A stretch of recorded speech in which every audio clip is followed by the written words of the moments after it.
What's up, people? Back with another reaction, back with some more Duran Duran, and I'm very excited. We're going to start going through another album of theirs. This is Pop Trash. I should mention this is a brand new reissue, and in fact, it's so brand new that no one has put it up on Discogs yet. I went to enter this into my collection earlier today, and it wasn't there. I'm trying to remember. I'm now beginning to understand this album as sort of being indicative of their middle period, if you will. Because again, now having heard a lot of their stuff from the 80s and 90s, and then a few albums more recently, or at least some of more recent albums. I did just finish All You Need Is Now, and I'm working my way through Paper Gods. I did also finish Future Past, so but yeah, this is from 2000. I thought it was a little bit later than that, but yeah, so this is from 2000. It shows on the back Nick Rhodes, Simon, and Warren. So I think that's the lineup at this point. I am amused by Simon's look. He looks, sort of villainous, although he is wearing slippers, and I'm not sure if, villains wear slippers, maybe in, like a drawing room villain kind of movies. So, but yeah, I was very amused when I saw that picture on the back. And yeah, we're going to listen to a tune. It starts off the album called Someone Else, Not Me. I'm very interested by that title because in one sense, it could be a phrase that indicates responsibility evasion or blame evasion. It's like, hey, whatever you're upset about, whatever the problem is, or whatever you're trying to rectify, it's not me. Like, I'm not the cause of it, or I'm not the solution for it. But it could also be perhaps the flip side of that. Recognizing that someone else had to pay a toll that you didn't. So yeah, I feel like it could go a number of different ways, including like very divergent ways. But at the very least, we're talking about taking some sort of attention or some sort of highlighting and moving it somewhere else, whether that's, to avoid responsibility or whether that's to highlight the plight of somebody else rather than yourself. So yeah, we'll have to see exactly how that comes into play. I am interested by the phrase pop trash. One could think of it as just like a sort of ironic or sarcastic self-denigration of the character of the album. Like, oh, don't worry about it, it's just pop trash. But I also love the sort of juxtaposition with this image. Like on the front, it looks like an oldie-timey automobile. But it has this glitter and this sort of frothy sheen on top of it. So I don't know, I like this idea of maybe you're taking something that is a sort of classic idea or a classic sound, but then you're putting some sugar or you're putting some glitz and glamour on top of it. So like, one could see that as maybe tacky in terms of like, oh, like you've taken something that had this sort of like, unique kind of atmosphere or character, and now you've made it like every other saccharine thing that's out there. But again, there could be an irony to that. So I like the juxtaposition of this image because it's like, it looks like a vintage car, but it's presented in a way that it's sort of glitz and glamour. So yeah, I'm interested by the title, and I'm sort of led to ponder it further just by the use of this very interesting image, which, it's like a very tight shot. It's not the full car, and, there's more to the visual story. But just, I'm interested by that alone. So yeah, from 2000, this is Duran Duran, Someone Else, Not Me, the opening tune on their album Pop Trash.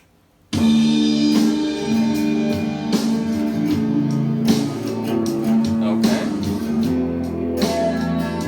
Kind of reflective, like Headspace sort of sound right out of the gate.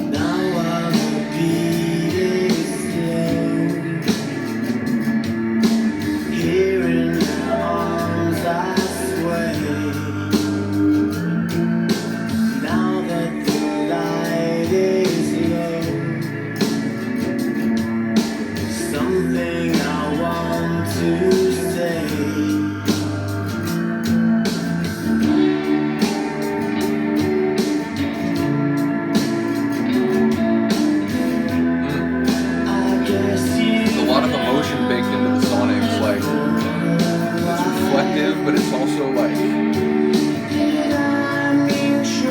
there's like emotional light on this. It's like light coming through a window.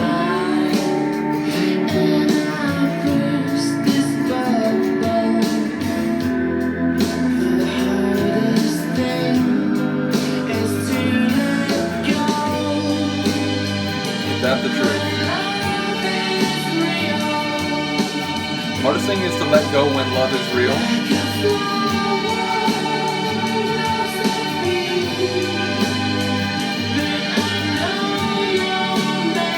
Was that like a flower loves the bee?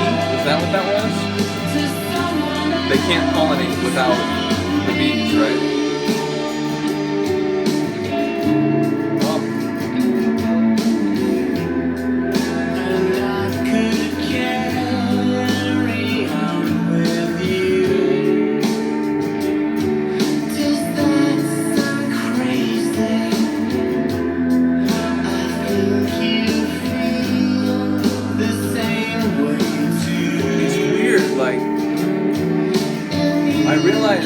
Bedazzleland is before this, but like I'm picking up on some vibes that's making me think of kind of the Wedding album in a way. Like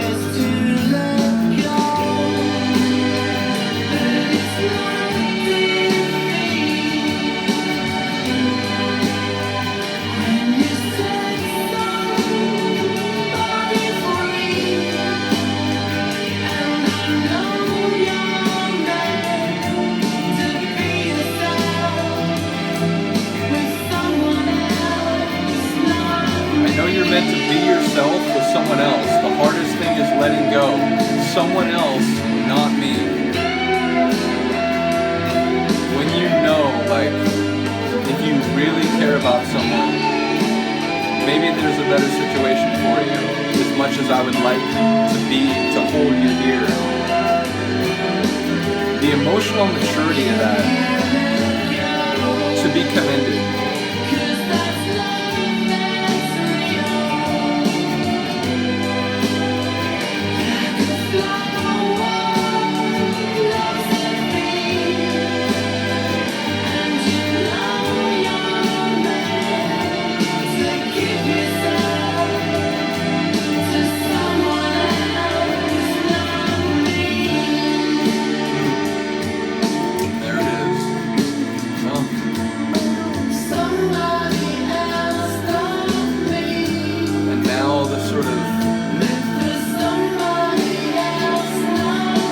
Filtered light, emotional light of the tune I was feeling makes a lot of sense.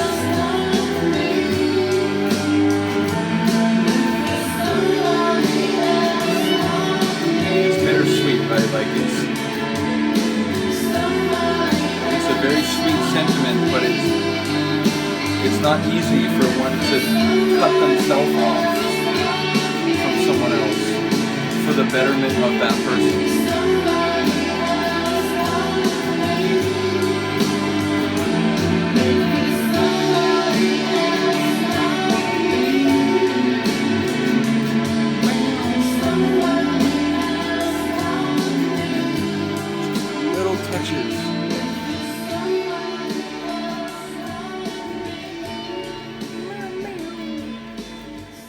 Again, I'll issue my occasional complaint that if a guitar is playing like that, how can you, and if Simon is singing like that, how can you fade out? There's still more to listen to.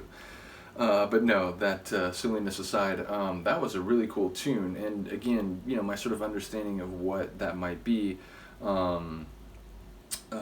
it evolved over the course of the song, but I do think in one respect, something I was speculating about before is sort of valid in the sense that it is someone trying to highlight the qualities of somebody else, but in relation to a third party, which is to say, like, look, I don't know who it is. I don't know who this other person, and again, I guess it could be in relation to another, like a third specific person, but it felt like it was more like, look, it's someone else, like whoever it is, you know, it's not me, and that can be a painful thing for both. You know, I was thinking about it in relation to him, the narrator, in the sense that, like, look, I really think you'd be better served finding a better situation. I don't think I can offer you what you need or what you deserve. But that can be painful for the other person. You know, I just reacted to a tune that was suggested by Izzy, by the Glass Animals, and I think it got at some similar themes. It was called Heat Waves.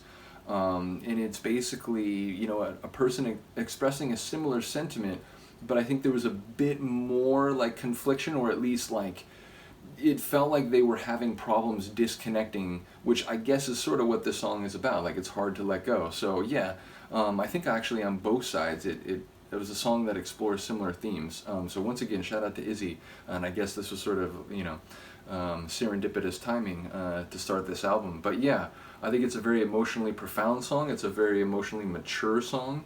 I think it is an emotionally selfless song, though again, there is maybe the other side of that maybe the other person doesn't want to leave you. Maybe even, you're right. Maybe you aren't the best person for them, but sometimes you can't help who you love, and sometimes, even if there are things that, ultimately mean that, maybe there's this better, perfect, or more perfect person out there, or a person who will, be more beneficial to my personal life, sometimes you still want that other person that, maybe is imperfect, and, in some ways, maybe that imperfection is just part of the charm or the allure. So, interpersonal relations are very complicated psychologically, emotionally, physically, even like, things can be anything but clear cut, but I do like the idea of someone being brave enough to say that, like, look, I think you're fantastic, and it is for that precise reason. I think maybe there's something better for you out there, and perhaps it's time that you go find that, even if it means that we have to end something that on one level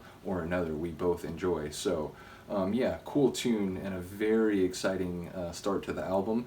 And again, already it feels like maybe the name Pop Trash, there's a bit of irony to it, because that didn't feel like pop trash, right? That felt like deep, emotional, felt like synth rock. So yeah, that was cool. I very much enjoy it, and it piques my interest for the remainder of the album. So yeah, let me know what you think.